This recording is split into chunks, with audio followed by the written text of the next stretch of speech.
সাপ্তাহিক বন্ধের দিন শুক্রবারও মেট্রো রেল চালুর প্রাথমিক সিদ্ধান্ত নিয়েছে পরিচালনা প্রতিষ্ঠান Dhaka mass transit company limited. বর্তমানে মেট্রো রেল সপ্তাহে 6 দিন চলাচল করছে। গণমাধ্যম সূত্রে জানা গেছে, আগামী জুলাই থেকে অন্যান্য দিনের মতো শুক্রবারও মেট্রো রেল চলাচলের বিষয়ে প্রাথমিক আলোচনা হয়েছে। এদিকে যাত্রী চাপ বাড়ায় সকাল সন্ধ্যা পিক আওয়ারের হেডওয়ে সময়, যা 2 ট্রেনের মধ্যবর্তী অপেক্ষমান সময়, তা কমানো হবে বলে জানা গেছে। এটি জুনে কার্যকর হতে পারে। এক্ষেত্রে হেডওয়ে সময় কমিয়ে 5 মিনিট করা হতে পারে, বর্তমানে যা 8 মিনিট রয়েছে। উত্তর থেকে মতিঝিল এই 16 স্টেশনে চলাচল করছে মেট্রো রেল।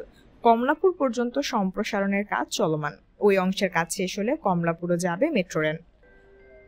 প্রধানমন্ত্রী শেখ হাসিনা 2022 সালের 28 ডিসেম্বর মেট্রো রেলের উত্তর স্টেশন থেকে আগারগাঁও পর্যন্ত অংশে ট্রেন চলাচল উদ্বোধন করেন। 29 ডিসেম্বর থেকে সর্বসাধারণ মেট্রো রেলে যাতায়াত শুরু করেছেন।